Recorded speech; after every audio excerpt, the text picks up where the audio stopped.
Bruce Graham. Bruce Graham was the architect who built the Sears Tower. He built it alongside the man who invented bundle tube construction, a man from Bangladesh named Dr. Fazlur Khan. Dr. Fazlur Khan, Bruce Graham built the Sears 1974.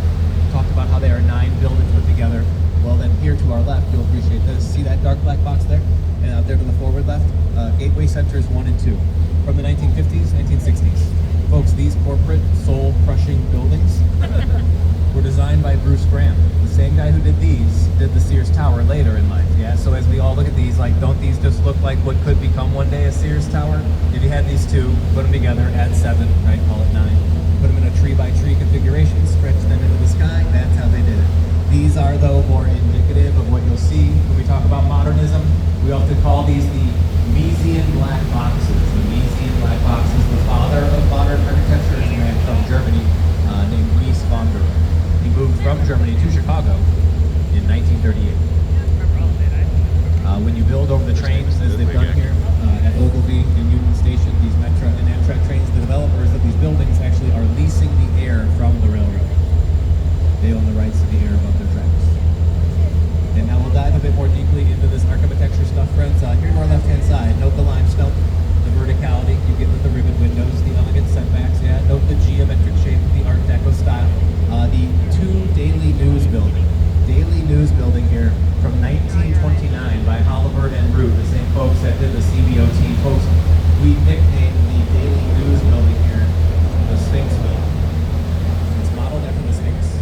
It's Neo-Egyptianism. Don't overthink this and help your neighbor. These annexes you see in the extremities there, yeah, those are paws. Yeah? The building that is the lion sitting there facing the river. Go with that. So why Neo-Egyptianism? Well, you might remember this. In 1923, archaeologists uncovered King Tutankhamun's tomb in the Valley of the Kings in ancient Egypt, right? His tomb had not been ransacked by grave robbers like the other ones there had been. Americans are going to speakeasies, drinking bootleg liquor. The market is hot during the roaring 20s, right? Everyone's making money. They're watching women go to the polls for the first time here in the U.S. That archaeological dig, so amazing, right? It found its way into conversation about architecture. And you should go see the Daily News building, very neat structure. A very famous poet and author used to work there, a man named Carl Sandburg. Carl Sandburg once wrote an amazing poem about Chicago. Do look it up later and read it. It is entitled Chicago. In that poem, 2 of this city's nicknames, the city of big shoulders and the hog butcher of the world. Buildings of today have gone back to being big glass boxes. They incorporate color via glazing. They incorporate high-tech tempered glass to go green, keep costs down. The buildings of today have fins, they have blades, and they have shadows. The shadows that give us verticality today, I have come to call them shadow lines. So here to our left, follow the shadow lines at the very top of this building. Pleased to enjoy, we get a good look at this right now, 150 North Riverside Plaza. The facade of the building here facing the river, it is meant to mimic the small waves on the river. They achieve that with these spandrels, these fins or blades that run vertically. As they go vertical, folks, they pop in and out, and then they're offset from one another to kind of give you that sprinkle-like effect, mimicking the small waves here on the river. The building apparently does seem to be impossible, right? It sits on just a 37-foot wide piece of property.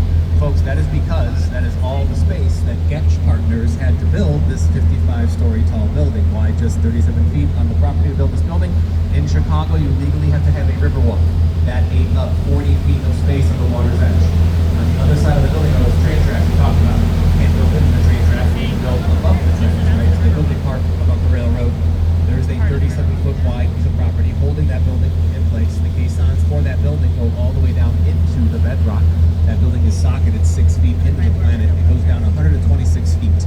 6 of those feet are, socketed into the bedrock beneath us, which is limestone. Lovely view off the right-hand side. Welcome to downtown Chicago. Saturday morning on a boat. Here's some more grand spanking new stuff. Notice the shadow lines again, giving you the verticality, drawing you right to the top. As you go to the top of this building, see how it sets back into the sky? That setback style. As you come back down, that exact same pattern, the setback style, is how the building is down here, kind of tapered at its base. Like if I flip Wolf Point South upside down, it would still convey to you the exact same thing. It's like mirroring itself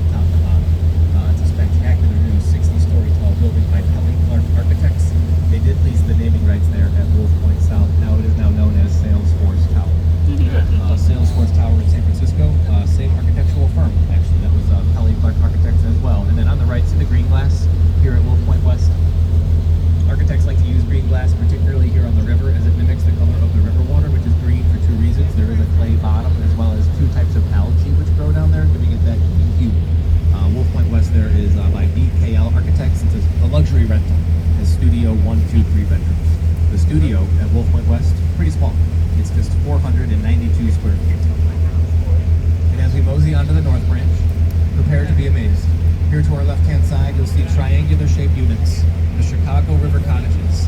The triangular shape is reminiscent of the sailboat. The 4 units here all have private dock access. You know why? Because boating is life. Yeah. The building has these round windows. Those are just like porthole windows you'd find on a boat.